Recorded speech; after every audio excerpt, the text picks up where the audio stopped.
এখন যে বিষয়টা নিয়ে কথা বলবো সেটা হচ্ছে তো রাইবোসোমের যে আমরা দেখতে পাচ্ছি 70S, এখানে দেখতে পাচ্ছি যে 70S এবং 80S, এই যে এস বিষয়টা নিয়ে কি এটা নিয়ে আমরা এখন একটু বিস্তারিত আলোচনা করব, ঠিক আছে?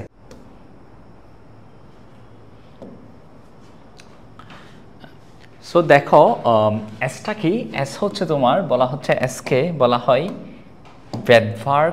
বেদভার্ক ইউনিট। এই বেদভার্কের শুরু হয় এস দিয়ে, বেদভার্ক এই নাম থেকে আসছে এস। যেমন ধরো বলের একক নিউটনের নামের এন থেকে আসছে, নিউটনটা আসছে এন উচ্চারণ করি আমরা, তাই না? তো বেদভার্ক এই নাম থেকে আসছে এস, ঠিক আছে? তো এখন এস হচ্ছে বেদভার্ক ইউনিট বা বেদভার্ক একক বলে এসকে। এখন বেদভার্ক এককটাকে একটু সংজ্ঞাটা পড়ে নিই, না বুঝলেও আমি ব্যাখ্যা করব।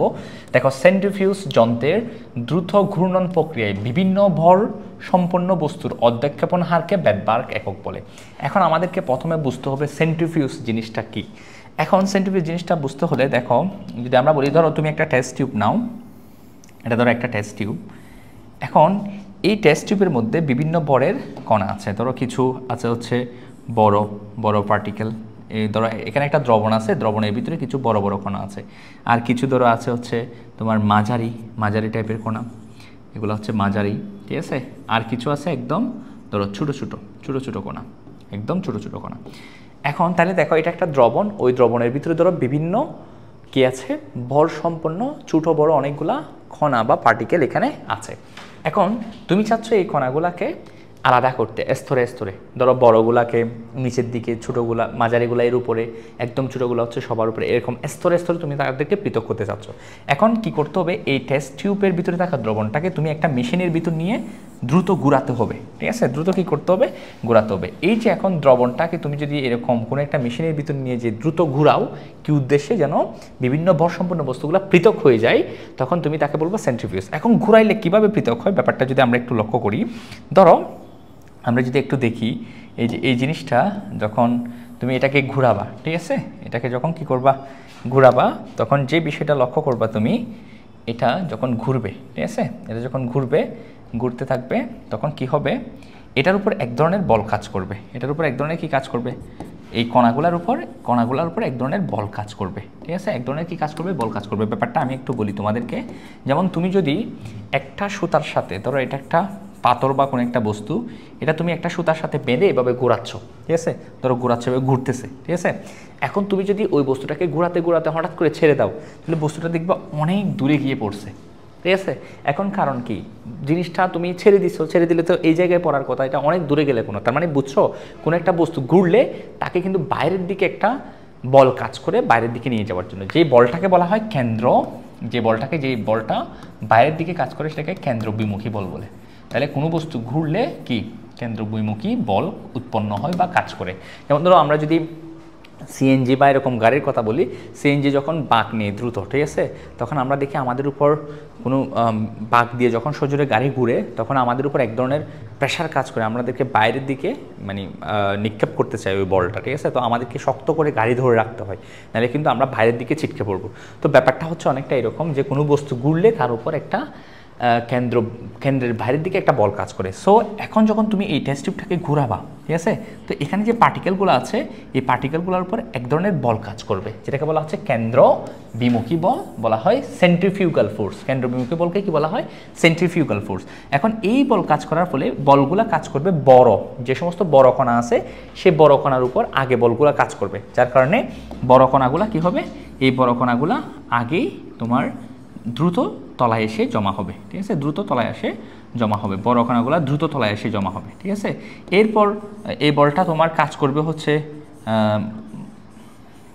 এই বলটা কাজ করবে এরপর মাঝারি কণাগুলোর উপর, তারপর মাঝারি কণাগুলো এসে উপরে বসবে, ঠিক আছে? এরপর একদম কম কাজ করবে বলটা হচ্ছে ছোটো কণার উপর, তাহলে ছোটো কণাগুলো এরপর এসে বসবে। তাহলে ব্যাপারটা বুঝছো, যে কোনো একটা দ্রবণের ভিতরে যখন বড় কণাগুলো থাকে, বড় কণাগুলো আগে এসে বসবে, ঠিক আছে?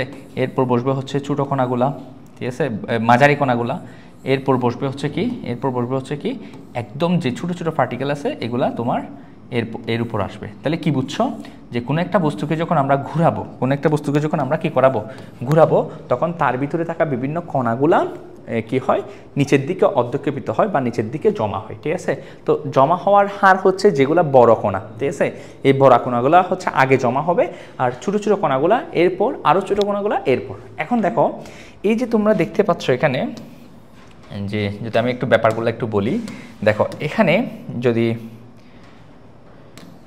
ধরো আমরা যদি এখন চিন্তা করি এই কণাগুলোর বদলে আমরা যদি এখানে রাইবোসোমের কথা চিন্তা করি, ধরো এটা টেস্ট টিউব, এখানে হচ্ছে রাইবোসোম। এখন এটা ধরো একটা রাইবোসোম যেটা হচ্ছে 70S রাইবোসোম, আর এটা হচ্ছে আরেকটা রাইবোসোম যেটা হচ্ছে তোমার, এটা ধরো 80S রাইবোসোম, এটা 80S, এটা হচ্ছে ছোটোটা হচ্ছে 70S।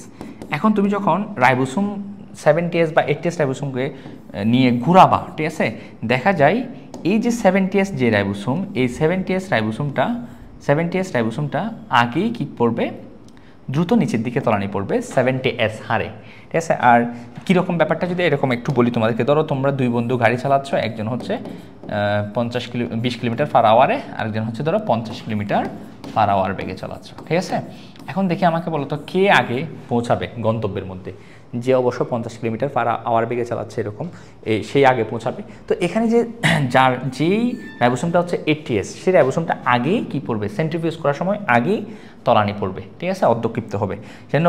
আর যে হচ্ছে তোমার 70S, সে কী করবে, সেই রাইবোসোমটা কী করবে, সে হচ্ছে এটার পরে কী পড়বে, তলানি পড়বে। ঠিক আছে, তাহলে বুঝো যার এই 70S 80S দ্বারা বোঝাই হচ্ছে আসলে কে কত দ্রুত কী পড়বে, তলানি পড়বে। তাহলে 70S 80S, 70S মানে হচ্ছে তার তলানি পড়ার হার হচ্ছে 80S মানে, আর যে 70S তার তলানি পড়ার হার হচ্ছে কত, 70। তাহলে যে 80S রাইবোসোমটা এটা বড়, যার কারণে সে খুব দ্রুত, তার উপর বলটা বেশি কাজ করবে, দ্রুত তলানি পড়বে। আর যে 70S তার উপর যে বলটা কেন্দ্রবিমুখী বল, ঘোরার সময় যে বল কাজ করবে সেটা একটু কম কাজ করবে, সে পরে আসবে। তাহলে বুঝছো যে 70S 80S দ্বারা আসলে বোঝাই হচ্ছে, এসটা দ্বারা বোঝাই হচ্ছে তলানি পড়ার হার, কত দ্রুত তলানি পড়বে। এখন তোমরা কিছুক্ষণ আগে দেখতে পাইছো, সেটা হচ্ছে কি, দেখো কিছুক্ষণ আগে আমরা যে বিষয়টা লক্ষ্য করলাম, আমরা এখানে লক্ষ্য করলাম সেটা হচ্ছে এখানে 70S এর তোমার কয়টা সাব ইউনিট আছে, দুইটা, একটা হচ্ছে 50S, একটা হচ্ছে কি 30S। কেন এটাকে 50S বলছে, কারণ যেটা 50S এগুলা কিন্তু এই এককগুলা সাধারণত আলাদা আলাদাভাবে থাকে, যুক্ত হয় কখন, প্রোটিন তৈরির সময়। তো দেখা যায় সেন্ট্রিফিউজ করার সময় এটার তলানি পড়ার হার হচ্ছে আলাদাভাবে, এটা আলাদাভাবে তলানি পড়ার হচ্ছে 50, সেজন্য এটাকে বলা হয় 50S। ঠিক আছে, আর যেটা ছোটো একক সেটা তলানি পড়ার হার হচ্ছে কত, 30, সেজন্য তাকে বলা হয় 30S।